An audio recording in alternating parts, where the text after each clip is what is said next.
Ustadz Mustari Bosra menyampaikan materi kita perjuangan Muhammadiyah. Terus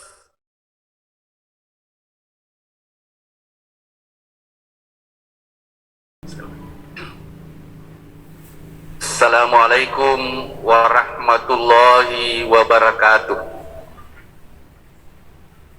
Alhamdulillah, assalatu wassalam ala rasulillah.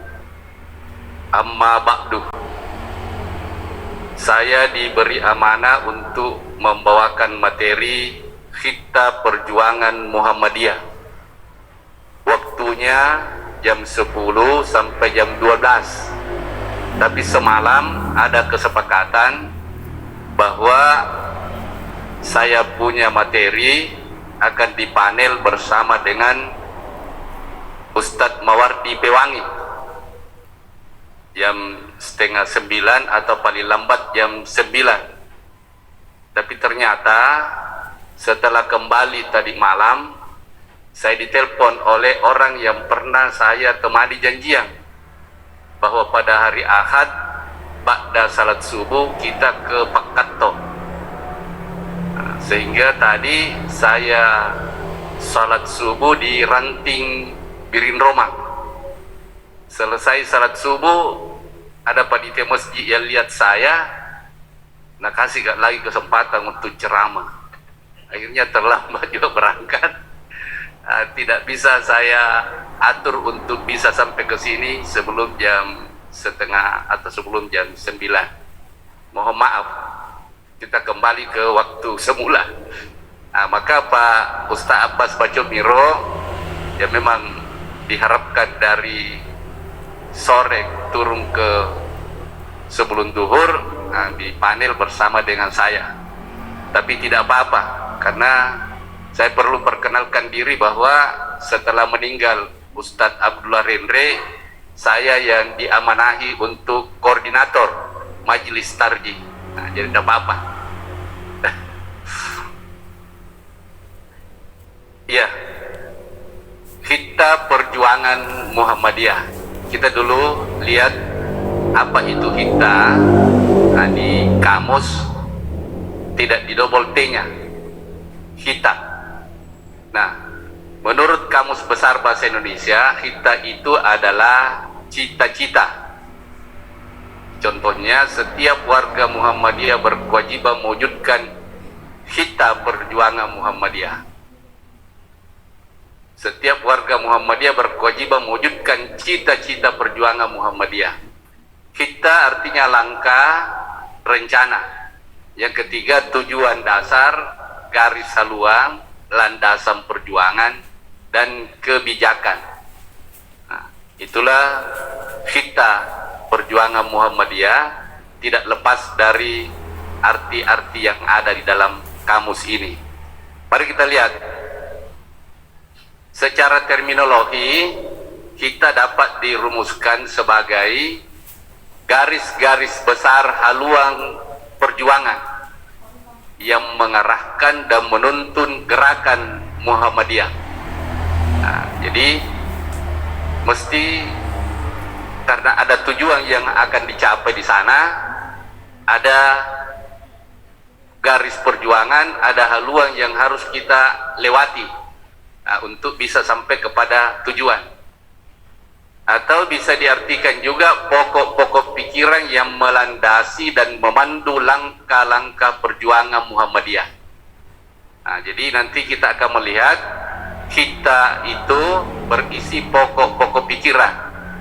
Di atas pokok-pokok pikiran itulah Muhammadiyah seharusnya membangun langkah-langkah untuk bisa menuju ke tujuannya.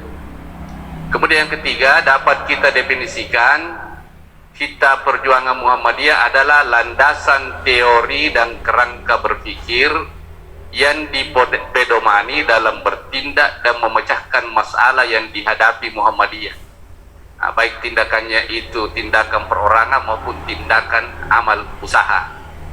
Kita harus berlandaskan pada teori dan kerangka pikir yang tertuang dalam Khitta Perjuangan.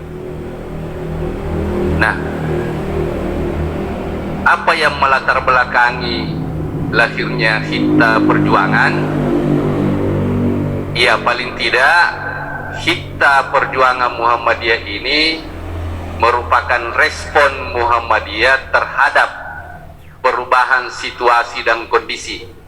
Apakah itu kondisi internal organisasi, kondisi eksternal berupa persoalan-persoalan sosial keagamaan, persoalan-persoalan sosial politik, persoalan-persoalan sosial ekonomi, dan persoalan-persoalan sosial budaya.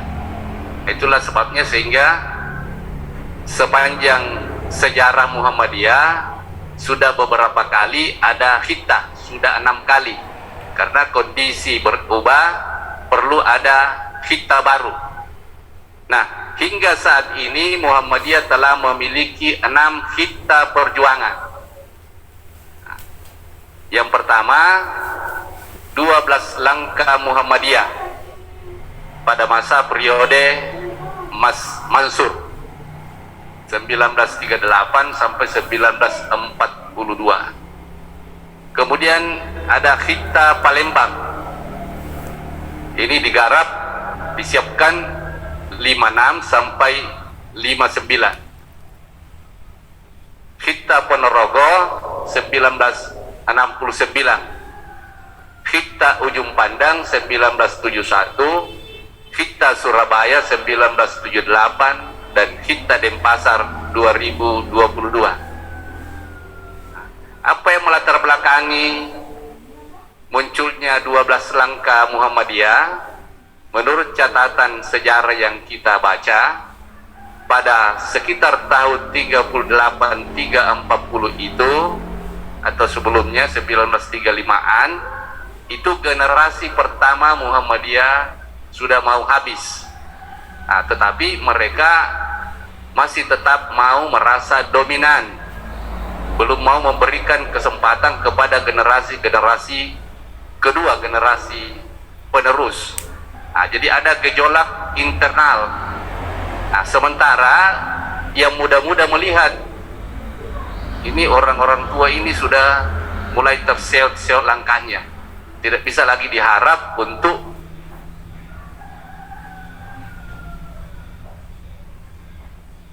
ternyata bisa lebih besar. Nah, tidak bisa lagi diharap untuk bisa mengembangkan organisasi ini. Nah, maka perlu regenerasi. Nah, maka diperlukan ada langkah-langkah sebagai dasar landasan untuk kita mengembangkan organisasi ini. Yang kedua, situasi politik penjajah pada waktu itu sudah mulai ada tanda-tanda penjajah Belanda akan goyang. Nah, karena dia masuk dalam kelompok sekutu bersama-sama dengan negara-negara yang berperang. Nah, kalau pada saatnya Belanda bisa saja gulung tikar, bisa saja hengkang dari Indonesia, nah, maka perlu ada kesiapan-kesiapan menghadapi situasi-situasi dan kondisi seperti itu.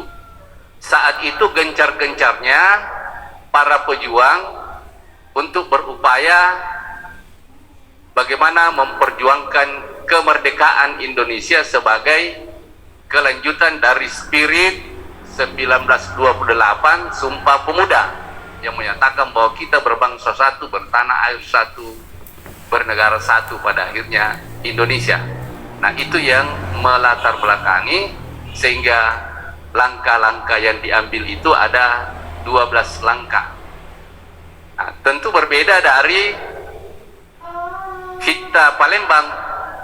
Nah, pada masa Palembang itu kondisi Indonesia berada dalam kondisi negara RIS. Bukan. Nah, kondisi bangsa Indonesia sedang berada pada kondisi mulai naik daunnya ideologi komunis. Nah, di mana-mana komunis dipropagandakan, di mana-mana ada onderboy-nya, ada gerakan-gerakan pemudanya, ada gerakan-gerakan taninya dan sebagainya. Dan Soekarno sendiri mulai terpengaruh.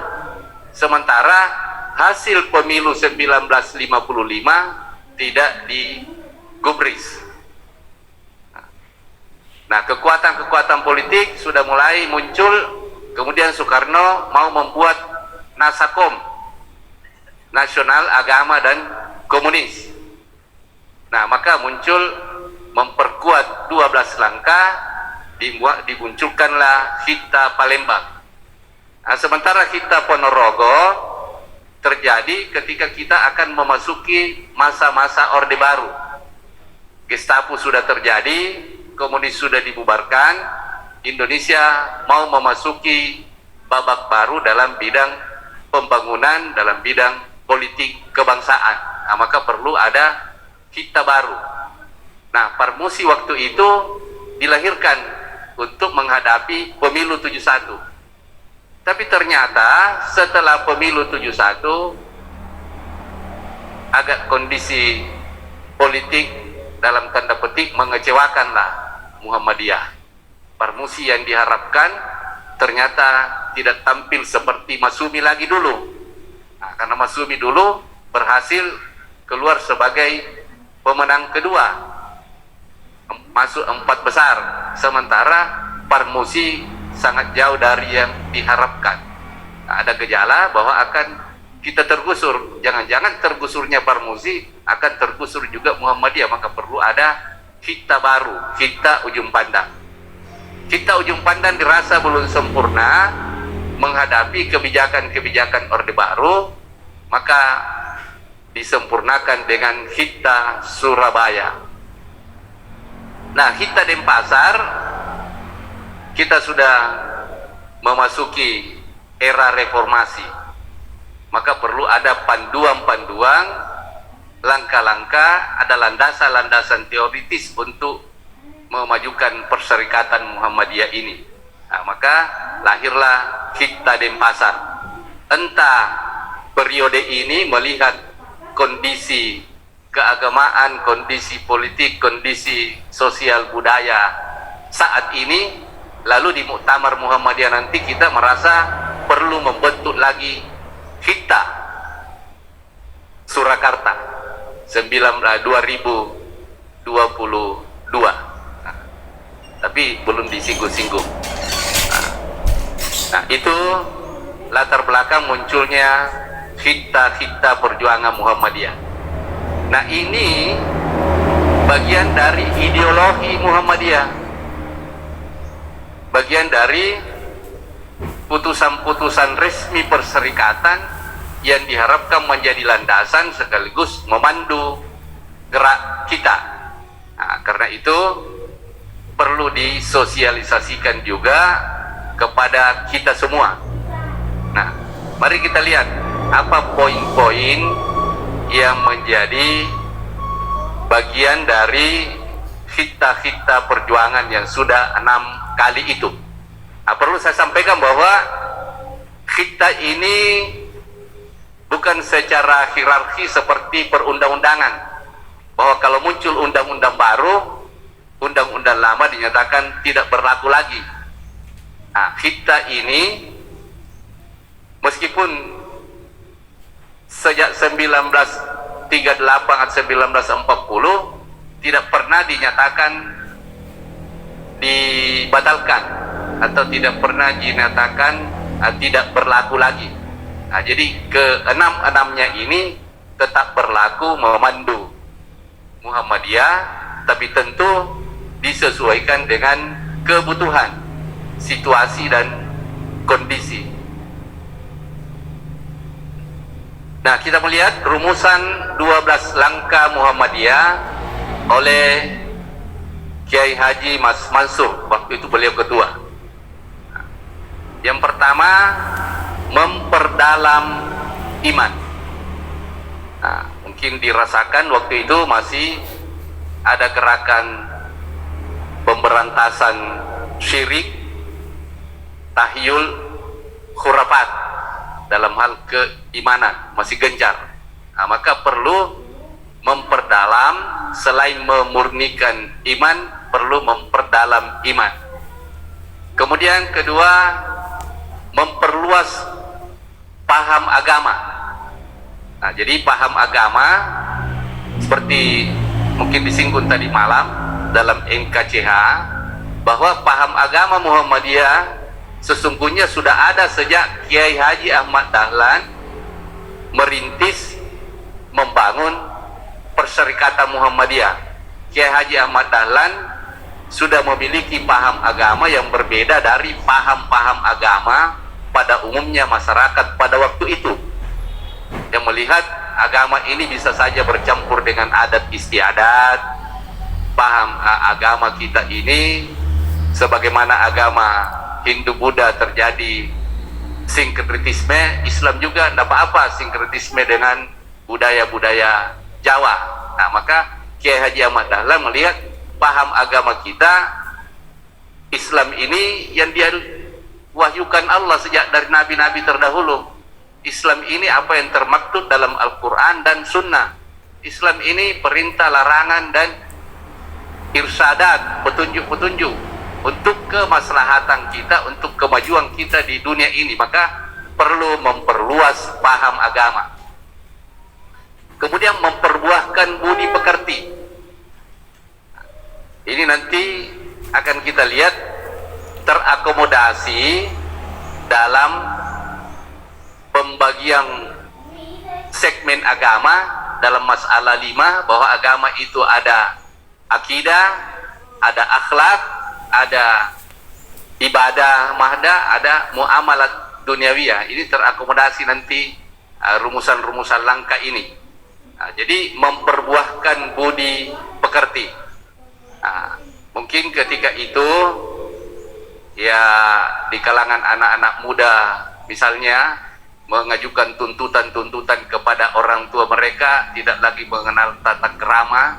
Banyak yang tersinggung pada waktu itu. Ternyata memang waktu muktamarnya itu alot sekali perdebatan di situ. Maka memperbuahkan budi pekerti, menuntut amalan intiqad, bahwa kita Muhammadiyah ini sudah berjalan lebih kurang 20 tahun. Perlu ada introspeksi baik kepada organisasi maupun kepada para pimpinan dan pengurus Muhammadiyah. Kemudian kelima, menguatkan persatuan.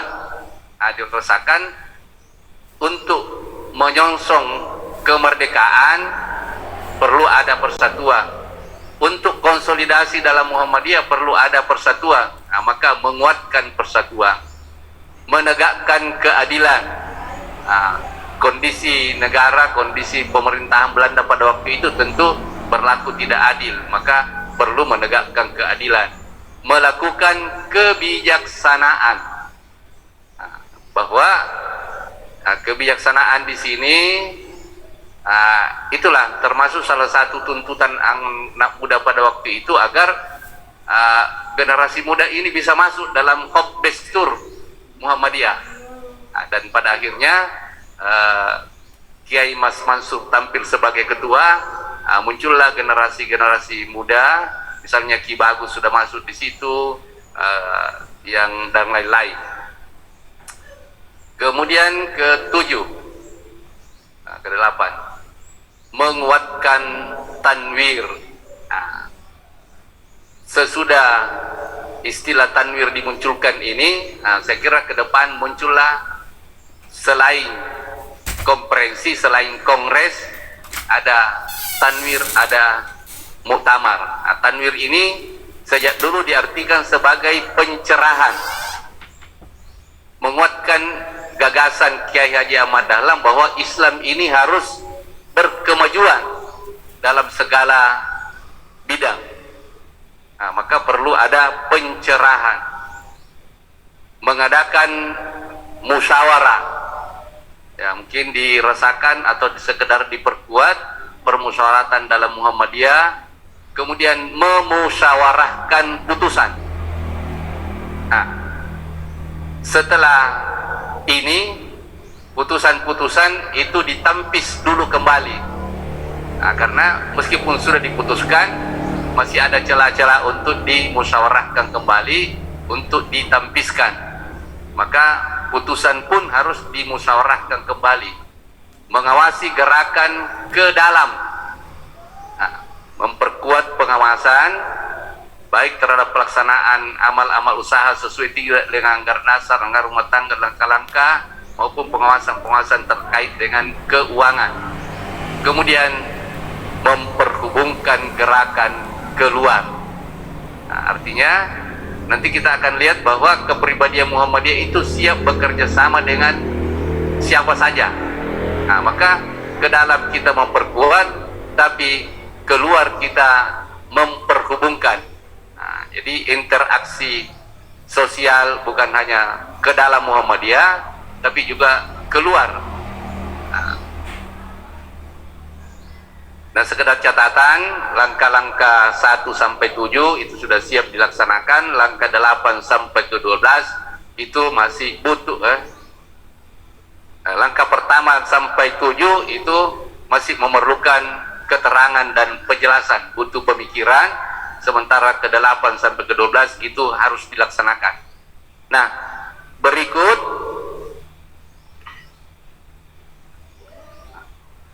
rumusan Hikta Muhammadiyah Palembang.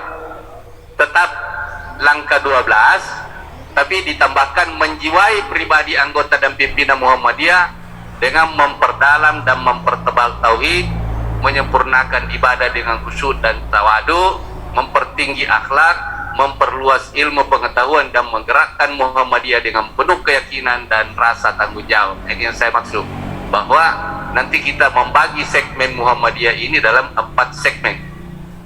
Kemudian perkuatan yang kedua, melaksanakan uswatun hasanah, mengutuhkan organisasi dan merapikan administrasi. Sejak Muktamar Palembang ada semboyan tertib organisasi, terhindar dari fitnah. Ya, ini yang membuat kita di Muhammadiyah selalu rapi pengadministrasian kita, karena memang ada semboyan bahwa tertib administrasi itu bagian dari terhindar dari fitnah. Maka menguatkan organisasi, merapikan administrasi, memperbanyak dan mempertinggi mutu anak. Ini yang kemudian tentu bertentangan dengan keluarga berencana. Waktu itu mungkin kader-kader kita dirasakan perlu diperbanyak dari kader-kader biologis.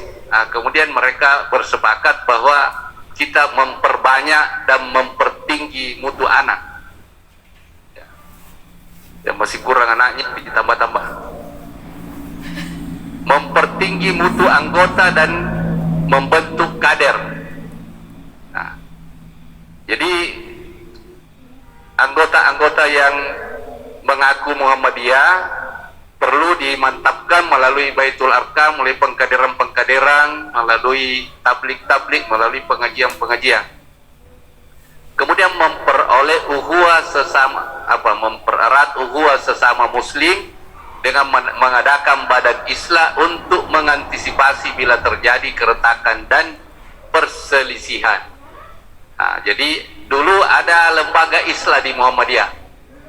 Lembaga islah ini kemudian berfungsi untuk, ya, kalau ada hal-hal yang konflik-konflik ke dalam, diselesaikan oleh lembaga islah. Kemudian lembaga islah ini berkembang menangani masalah-masalah perjodohan angkatan muda apa semua di tahun 60-an itu ditangani oleh lembaga islah ini. Ya, menurut informasi yang kita peroleh dari orang-orang pendahulu-pendahulu kita. Makanya Ustadz Jalal sampai hari ini itu masih tetap menuntut harus ada lembaga islah di Muhammadiyah ini. Setiap kali kita mau muktamar, tidak bisakah diperjuangkan itu ada selain majelis-majelis lembaga-lembaga yang ada, harus ada lembaga islah sebagaimana hasil muktamar Palembang dulu. Di Muhammadiyah ini seringkali terjadi konflik-konflik. Saya kira kita masih rasakan sampai saat ini, masih ada beberapa daerah yang perlu lembaga Islam. lembaga Islam biasa dibentuk tim, ya misalnya di Parepare pernah ada tim, di Bone pernah ada tim, tapi Ustadz Jalal mau dilembagakan. Kemudian menuntun penghidupan anggota. Nah, jadi masalah ekonomi sejak dari Muktamar Palembang itu sudah dipikirkan oleh Muhammadiyah, bahwa orang yang mengurus di Muhammadiyah itu pada periode awal sebelum kemerdekaan itu memang rata-rata para pengusaha, para pedagang, para pebisnis itu yang mengurusi Muhammadiyah, termasuk Kiai Haji Ahmad Dahlan sendiri. Nah, sehingga Muhammadiyah di Sulawesi Selatan ini tersebar cepat, tersebar luas, itu juga karena dukungan dari para pengusaha-pengusaha yang mengurusi Muhammadiyah. Kita di Sulawesi Selatan ini satu-satunya amtenar yang mengurus Muhammadiyah ialah ketua cabang Sungguh Minasa, yang belakangan menjadi wakil ketua konsul Muhammadiyah Sulawesi Selatan, yaitu Muhammad Yunus Daiman Nangkasi. Kakeknya Pak Rias Rasim dari ibunya. Itu satu-satunya amtenar. Yang lain para pengusaha, kalaupun ada yang ikut bukan pejabat tapi guru misalnya, tapi yang pejabat itu hanya ini satu-satunya. Nah, yang lain pedagang. Belakangan mengalami kemunduran sesudah kita merdeka, mulai ada pegawai negeri. Sekarang ini dari tahun 70-an sampai tahun 2010-an itu didominasi oleh para pegawai negeri. Di Sulawesi Selatan mulai Pak Kiai Jamaluddin Ami waktu ketua, boleh dikata tidak ada satu orang pun yang bukan pegawai negeri. Nah, sekarang ini mengalami pergeseran. Pegawai negeri mulai tergeser oleh pegawai Perserikatan Muhammadiyah. Nah, jadi sudah sekarang ini sudah ada beberapa orang rektor atau pegawai yayasan yang masuk ke dalam pimpinan perserikatan. Nah, sejak dari situ karena mundur ekonomi di kalangan pengurus-pengurus Muhammadiyah, maka dimunculkan menuntun penghidupan anggota. Artinya menghidupkan ekonomi anggota melalui tentu usaha-usaha, tapi belum terwujud. Nanti di Muktamar Makassar baru ditetapkan bahwa pilar Perserikatan Muhammadiyah yang ketiga adalah bisnis dan ekonomi. Tapi sayangnya karena di Sulawesi Selatan ditetapkan, tapi kita di Sulawesi Selatan belum ada bisnis Muhammadiyah yang berarti. Belum. Universitas Muhammadiyah Sidendel Rapang saya kira belum sampai beruntung 100 miliar setahun. Belum sampai 1 miliar saya mungkin belum. Di perguruan-perguruan tinggi di Jawa itu sudah ada yang beruntung sampai 500 miliar per tahun. Nah, katakanlah di Universitas Muhammadiyah Malang yang 29 unit usahanya, mulai dari ada bannya, ada tangki bensinnya, ada rumah sakitnya, ada tempat rekreasinya, ada pembangkit listriknya. Jadi Malang itu kalau siang begini dipakai listriknya sendiri, tapi kalau malam dia menjual listrik, hanya karena beruntung kampusnya dilewati oleh Sungai Berantas. Nah, dijadikanlah Sungai Berantas itu sebagai alat pembangkit listrik. Nah, menjual listrik di waktu malam kepada PLN. Nah, kalau waktu siang dia tidak cukup listriknya, diambil lagi beli juga dari PLN. Nah, itulah di Muhammadiyah ini. Nah, kemudian rumusan kita Muhammadiyah Ponorogo. Nah, di tahun 69, ya 10 menit lagi. Nah, ditambahkan di situ dakwah Islam amar ma'ruf nahi mungkar dilaksanakan melalui 2 saluran, politik kenegaraan dan kemasyarakatan. Nah, disinilah muncul dakwah gerakan struktural dan gerakan kultural. Gerakan politik, gerakan struktural, dan gerakan dakwah kemasyarakatan kultural. Muhammadiyah memposisikan diri sebagai gerakan Islam amar ma'ruf nahi mungkar dalam bidang kemasyarakatan. Nah, di sini sudah tegas.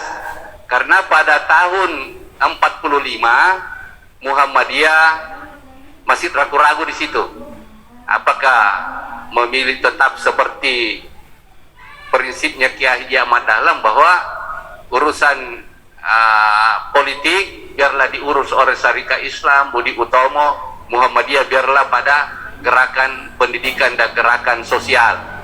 Tapi di zaman kemerdekaan Muhammadiyah mendirikan Masumi.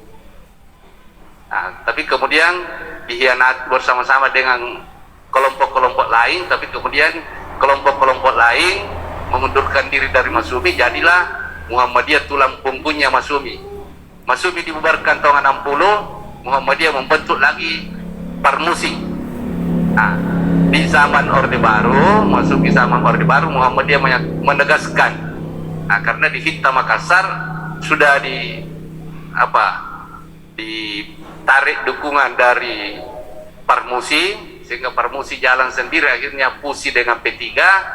Muhammadiyah mengambil langkah tetap dakwah kultural, bagian dari kemasyarakatan, tidak mencampuri urusan politik.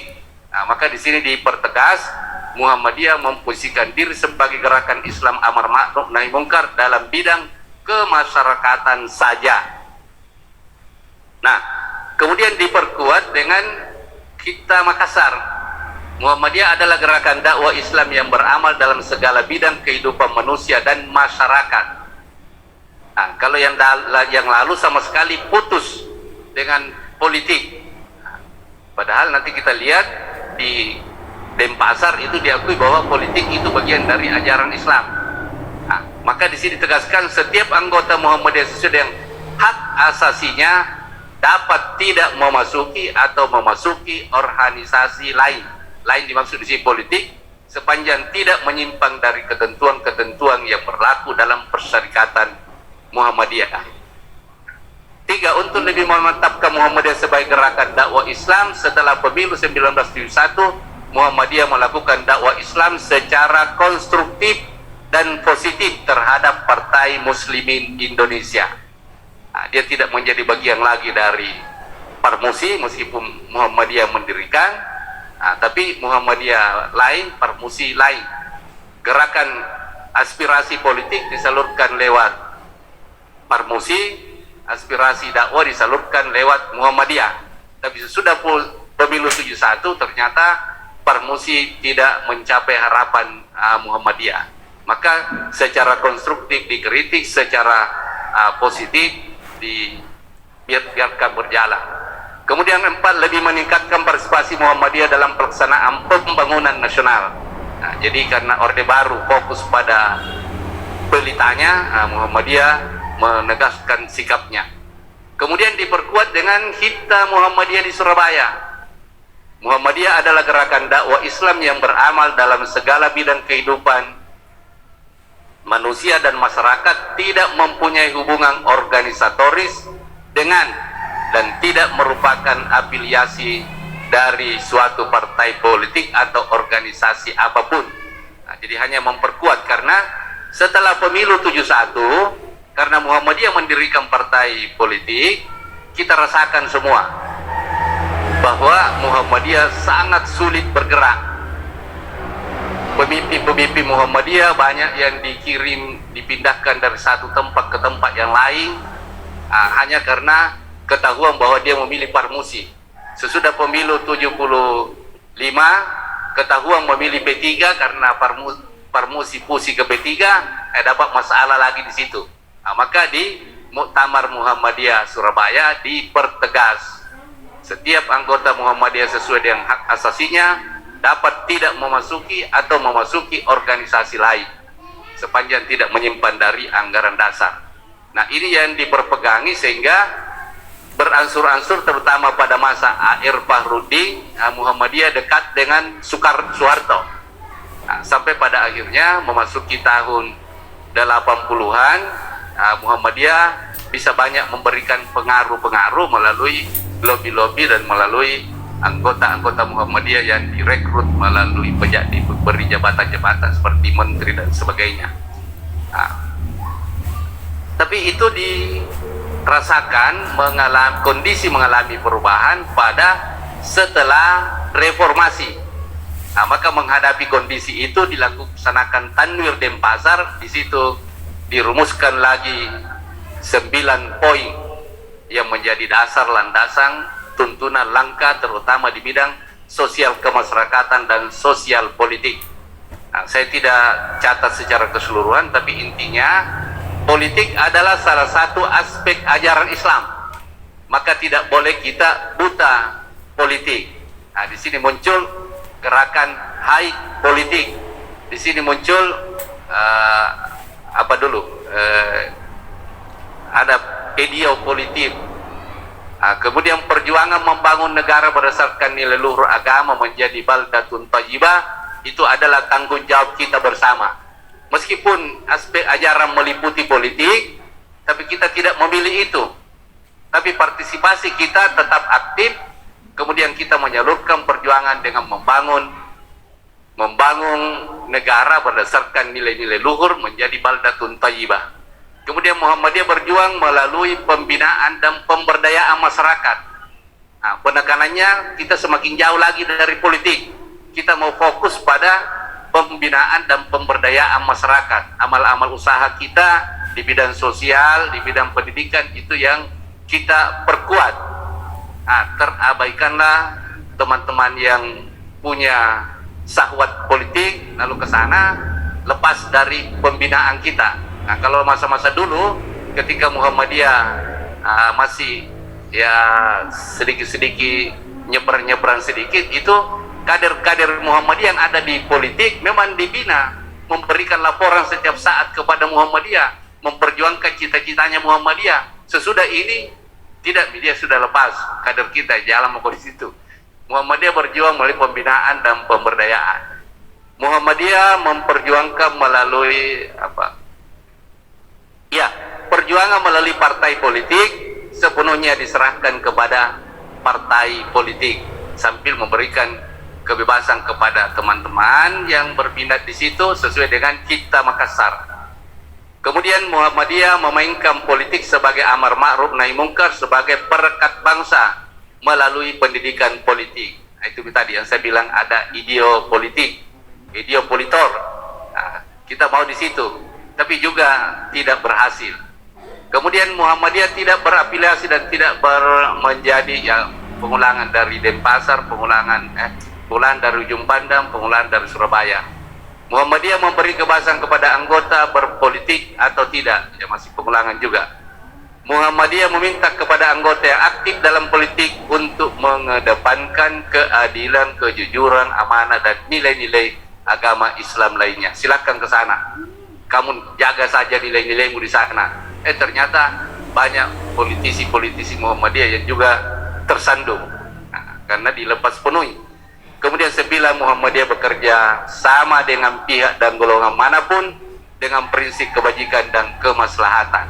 Nah, Muhammadiyah menjaga jarak dan kedekatan yang sama dengan semua partai politik, tapi Muhammadiyah bisa saja bekerja sama tanpa melihat apa asasnya, apa partai politiknya, apa ideologinya, apa. Muhammadiyah membuka. Nah, makanya pemilu lalu ini terbagi-bagi Muhammadiyah, ada yang ke PDIP, ada yang ke mana, terserah, karena kita Denpasar menyatakan seperti itu. Nah, saya kira mudah-mudahan tepat waktunya. Ya. Demikian apa yang dapat saya sampaikan. Mudah-mudahan apa yang saya sampaikan ini ada manfaatnya bagi kita semua. Terima kasih. Nasrun minallahi wa fatun qarib wa basyiril mu'minin. Wassalamualaikum warahmatullahi wabarakatuh.